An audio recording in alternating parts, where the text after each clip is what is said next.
Con esto hemos querido darles un panorama de los registros médicos, tres fundamentales que son de capital importancia, tanto para el quehacer cotidiano como para el diseño y el desarrollo de políticas públicas, y finalmente un recorrido sobre los aspectos jurídicos, tanto de los registros que son obligatorios como de otro tipo de documentos. Estaríamos a sus órdenes para preguntas y comentarios.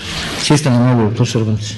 Mencionó el doctor Rodríguez que un número importante de incidentes adversos ocurren en cirugía y lo registran automáticamente con todos los datos. Sería muy interesante que registraran quién es el responsable de esos incidentes adversos en cirugía, si es el médico, y si ese médico era un médico general o el médico cirujano, que todos tenemos título incorrecto de médico cirujano, o si ese incidente adverso fue ocasionado por un cirujano certificado, porque como los cambios en la Ley General de Salud se requiere desde el 1 de septiembre del 2011 que quien efectúe procedimientos quirúrgicos esté debidamente certificado o con recertificación vigente, y ese dato no lo tienen ustedes y es muy importante que lo tengan. Doctor Rodríguez, ¿algún comentario? Tomamos en cuenta la sugerencia y yo creo que no hay ningún problema para incluirlo. De hecho, el sistema trae las variables para determinar quién estuvo involucrado en el incidente, si fue médico, si fue enfermera, si fue un recurso humano de formación, pero además tiene una zona, como les comentaba, para poner información adicional. Y esa información adicional, cada hospital es el que la debe poner. O sea, nosotros proporcionamos el instrumento, las variables, pero el nivel que tengan de información, el nivel de registro, lo determina cada hospital.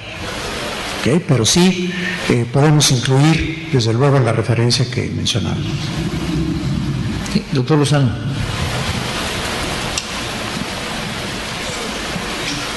Gracias. Yo brevemente quiero hacer un comentario y una pregunta. Desde luego felicitarlos por el interesante simposio.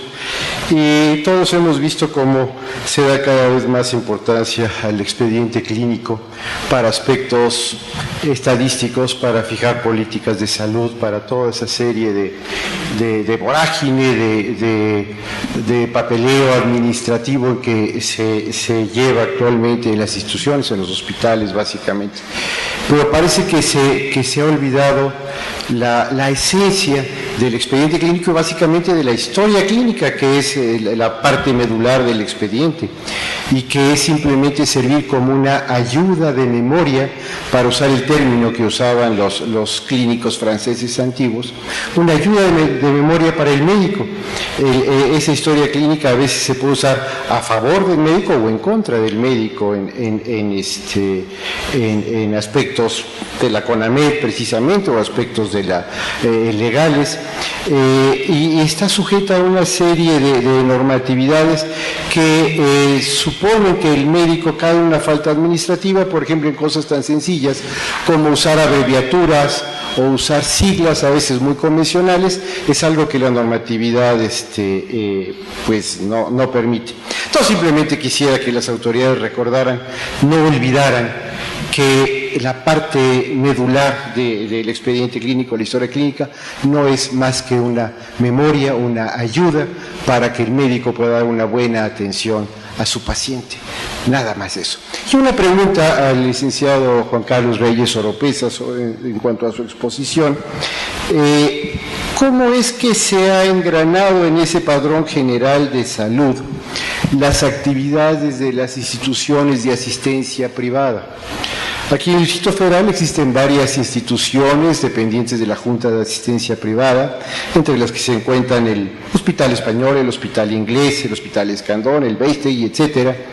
Pero realmente las que conozco más son las tres de mi especialidad: el Hospital de Nuestra Señora de la Luz, con 136 años de antigüedad; la Asociación para Evitar la Ceguera en México, que va a cumplir 100 años en 2-3 años más; el Conde de Valenciana, que va a cumplir 40 años, y entre las tres atendemos al año más o menos unos 300,000 pacientes, no consultas, pacientes atendidos. A esto se sumarían los de las otras instituciones de asistencia privada del Distrito Federal, más las de la República. ¿Cómo se va a engranar esto en el Padrón General de Salud para la transportabilidad de expedientes, etcétera? Gracias. Yo antes de que el licenciado Reyes conteste el asunto, yo nada más diría que el expediente no lo usamos ni a favor ni en contra, lo usamos como un elemento objetivo de juicio, porque no hay sesgo en ese sentido. Gracias, doctor. Sobre su pregunta, tal vez por la obviedad y un poco el tiempo no fui tan exacto en mi explicación. Cuando nosotros implementamos este marco jurídico para hacer posible en esta primera instancia el Padrón General en Salud, que también es como por medio de estos instrumentos jurídicos haremos también posible el intercambio de información clínica, lo hicimos en 4 momentos diferentes, que es los instrumentos jurídicos que pasé muy rápido y no expliqué bien. En una primera instancia, el año pasado, más o menos el 15 de junio del año pasado, se firmó un convenio tripartita, que fue un acuerdo de voluntades entre los titulares del IMSS, del ISSSTE y de Seguro, y de la Secretaría de Salud. Con esto empezamos los trabajos tecnológicos para el desarrollo de la aplicación. Sin embargo, al ser un acuerdo de voluntades ante un evidente cambio de administración en el que pudieran desconocerse acuerdos previos por las razones que hayan sido, ¿no? Nosotros nos dimos a la tarea de buscar las facultades de la Secretaría de Salud en su calidad de coordinadora del Sistema Nacional de Salud. Por eso es que emitimos ahora un instrumento, un acuerdo secretarial que entró en vigor el 9 de enero de este año, en donde ya obliga a las dependencias, más bien a los institutos del Sistema Nacional de Salud Público, a entregar su información en una primera instancia para el Padrón General en Salud. Pero efectivamente estamos dejando fuera 2 aspectos importantes, el sector social y el sector privado. Y es aquí donde entran las 2 normas oficiales mexicanas. La 024, hasta el año pasado nombrada para establecer funciones y funcionalidades de un expediente clínico electrónico, lo que nos dimos a la tarea fue modificarla para lograr el intercambio de información y no funciones y funcionalidades del expediente clínico. ¿Por qué lo menciono así? Porque son totalmente diferentes, y ustedes lo conocen mejor que yo, las necesidades que puede tener, por ejemplo, el Instituto Nacional de Rehabilitación a las funciones que necesita una unidad médica del IMSS, ¿no? Lo que realmente necesitamos es la información, y por eso va encaminada no a evaluar o establecer funciones y funcionalidades. Eso cada una de las áreas tecnológicas lo atenderán con sus propios recursos, con sus propias necesidades, llámese un hospital privado, porque la industria tecnológica en materia de expedientes clínicos también es muy grande, ya sea al interior del IMSS, al interior del ISSSTE. Bueno, con la publicación de esta norma es de observancia obligatoria en territorio nacional para sector público, para sector privado y para sector social. Justo entró la norma en vigor el pasado 30 de enero y estamos precisamente en este proceso de comunicar a todos los participantes, inclusive el sector privado, que ahora tienen la obligatoriedad de entregar su información, específicamente los padrones. Esto es un tema importante y perdón si me extiendo un poco en la respuesta, doctor, me parece conveniente, porque se escucha muy ambicioso, ¿no? Se escucha, oye, y que todo el sector privado tiene que modificar sus expedientes clínicos electrónicos para entregar información a la Secretaría de Salud. No, precisamente es la virtud que tiene esta nueva estrategia. Esta nueva estrategia, imaginémonos que es como el sistema financiero. Cada uno de los grupos financieros tiene su propio sistema en donde administra depósitos, retiros, chequeras, ¿no? Pero no dan unas necesidades, y tal vez me aviente el comercial, que tenga Santander, por ejemplo, hacer una empresa pública, tiene que reportar a la Bolsa Mexicana de Valores, tiene que reportar a España, organismos internacionales, tiene unas propias necesidades muy específicas. Por ejemplo, Banjército tiene un sistema que hace más o menos lo mismo, pero más limitado. Sin embargo, no existe una base de datos en donde converjan toda la transaccionalidad del sistema financiero, sino lo que hicieron fue se pusieron de acuerdo en protocolos de intercambio de información, y a una pregunta concreta y una respuesta concreta. Es decir, yo llego con mi tarjeta de débito, lo meto a un cajero y me dice si tengo saldo o no tiene saldo, independientemente de qué banco sea. Es más o menos esa metodología.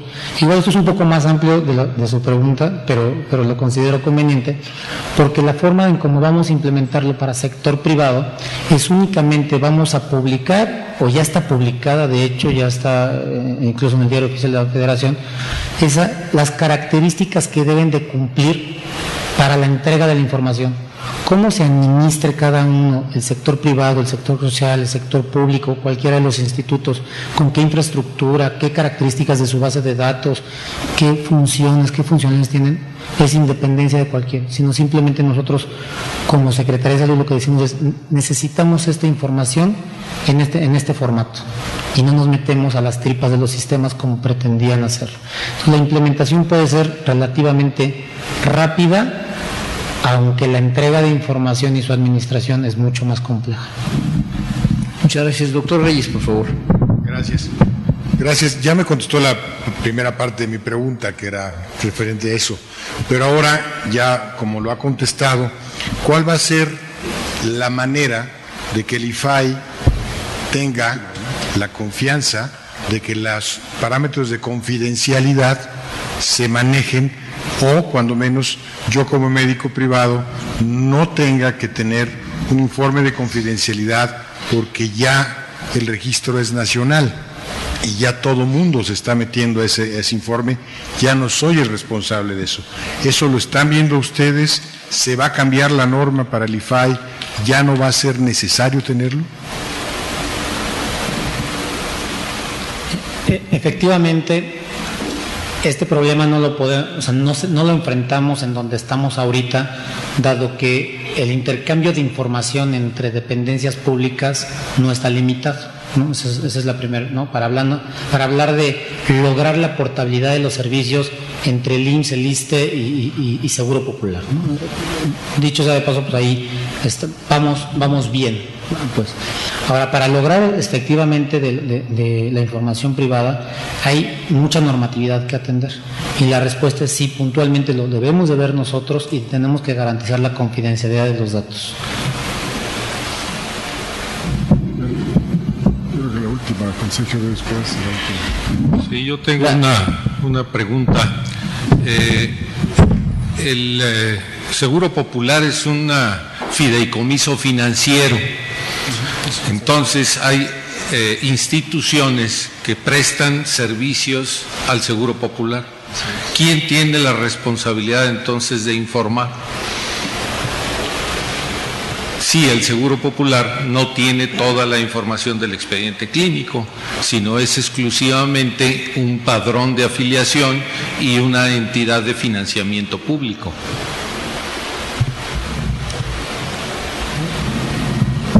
Sí, en realidad, bueno, Seguro Popular mantiene cierta información como es el padrón de afiliados, como lo comentaba, y también guarda cierta información médica básica a través de un sistema que se llama SIMS.